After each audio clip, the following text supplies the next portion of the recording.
তো hi friends, আমি ঋতু চলে এলাম তোমাদের সাথে ডেলি ব্লগ শেয়ার করতে। সবাই কেমন আছো? আশা করি সবাই ভালো আছো। তো শনিবারে রান্না কি করব ভেবে পাচ্ছিলাম না, তো ভাবলাম একটু পোলাওই বানিয়ে নিই। মেয়ে অনেক দিন ধরে বলছে মা পোলাও বানাও। তো পোলাও বানাতে তখন ভাবলাম একটু কিছু খাই, খুব গরম লাগছে। তো মেয়েকে বললাম যা একটু আইসক্রিম নিয়ে। তো আইসক্রিম খাওয়ার আছে তো দেখো দুষ্টু মুখের দিকে তাকাচ্ছিল বলে আমি অল্প খেয়ে ওকে দিয়ে দিলাম। ও দেখো না আইসক্রিম খাচ্ছি। ও আইসক্রিম দই খেতে এইসব খেতে খুব পছন্দ করে। তো তারপরে এইদিকে আইসক্রিম খাওয়া হয়ে গেছে, তারপরে এদিকে পনির কেটে নিচ্ছি। এই পোলাওর সাথে আমার পনির বা আলুর দম খেতে না খুবই পছন্দ করি আমি।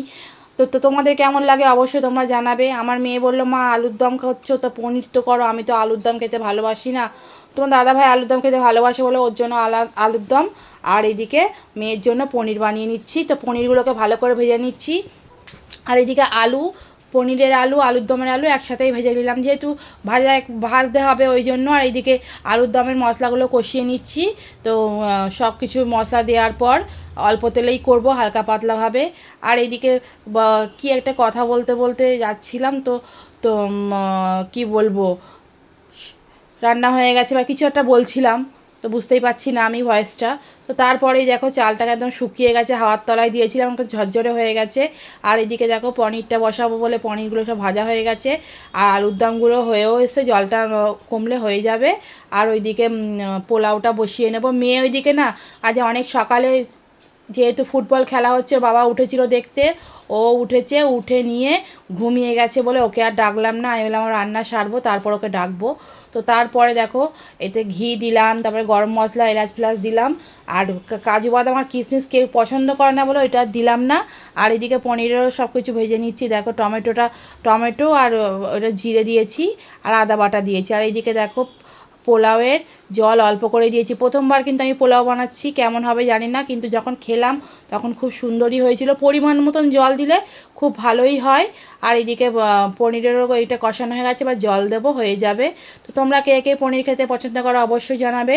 তো তারপর এদিকে রান্নাবান্না করে খাওয়া দাওয়া সমস্ত কমপ্লিট, তাও মেয়ে ঘুম থেকে ওঠেনি, তো ওকে আর ডাকলামও না। তো আমি ভাবলাম চুলে একটু শ্যাম্পু করেছি, সিরাম দিয়ে নিই, আমার মেয়ে মাখিয়ে দেয় মাঝে মধ্যেই। তো যেহেতু ও ঘুমাচ্ছে ওই জন্য ওকে ডাকিনি। আমি ভাবলাম একেবারে চান করার পরেই ডাকবো। তো তারপর ভাবলাম না আমি খেয়ে নিই তারপরে ওকে ডাকবো। তো তারপরে ও উঠে ওকে খেতে দেবো, নিজেই খেয়ে নেয়, আমার ওইসব ঝামেলা থাকে না। বলি কি ওখানে থাকে তুই নিয়ে নিবি, কোনো অসুবিধাই হয় না। তো আমি আমার মতন সব সমস্ত কিছু কাজ বাজ করে নিয়ে তারপর ওকে ডাকবার। কেউ যদি মাথায় একটু হাত দেয় আমার তো পুরো ঘুম পেয়ে যায়। মেয়েকেই মাঝে মাঝে বলি বাবা একটু চুলে ম্যাসাজ করে দে, কিছু করে দে, ওই করে দেয়, প্রচণ্ড ঘুম পেয়ে যায়। এখন তাও হাত দিচ্ছি, আমার নিজেই ঘুম পেয়ে যাচ্ছে। তো তারপরে মেয়েকে ডাকলাম, তো দেখো ওর ঘুম আর ছাড়ে না চোখ থেকে, ওই দেখো এখনও মনে হচ্ছে আরও ঘুমাবে। তো তারপরে ওকে ডাকলাম, আমি বললাম স্নান টান করো, এবার তো ভাত খেতে হবে।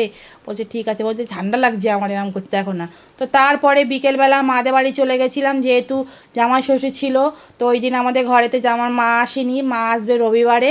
তো মাকে একটা কুর্তি কিনে দিলাম। মা বেশিরভাগ তো শাড়ি রয়েছে, শাড়ি অতটা এখন আর পরে না বলে জন্য কুর্তি কিনে দিলাম। তো মাকে বললাম কী মাংস খাবে, তো মা বললো এবারে খাসির মাংসই খাবো। তো খাসির মাংস 2200 টাকা দাম, 2 কিলো নেওয়া হয়েছে, কিছু বলার নেই আর। তো তারপরে এইদিকে দেখো আম কাঁঠাল সমস্ত কিছু নিলাম। এই যে দেখো সব জিনিসেই জায়গায় লাইন ছাড়া কোনো কথা নেই, সব জায়গায় গিয়ে লাইন দাও। মাংসর দোকানে এসে লাইন দিতে হবে। তো মাকে বললাম মা এতটা মাংস নিও না। মা বললো খাবো যা খেলে ভালো মতনই খাবো, ওই অল্প নিয়ে লাভ নেই। তো তারপরে বাড়িতে এসে ভালো করে ধুয়ে নিয়ে ম্যারিনেট করতে রাখলাম। দই দিয়েছি, আদা রসুন বাটা, লঙ্কার গুঁড়ো, হলুদ, নুন সমস্ত দিয়ে ম্যারিনেট করে রাখবো।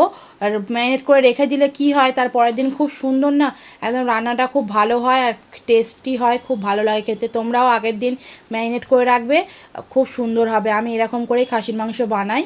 তো ভালো করে দেখো ম্যারিনেট করে, হাত দিয়ে ম্যারিনেট করার মজাটাই আলাদা। তো ভিডিওটা কেমন লাগলো জানাবে, পরের ভিডিও নিয়ে আসবো, টাটা।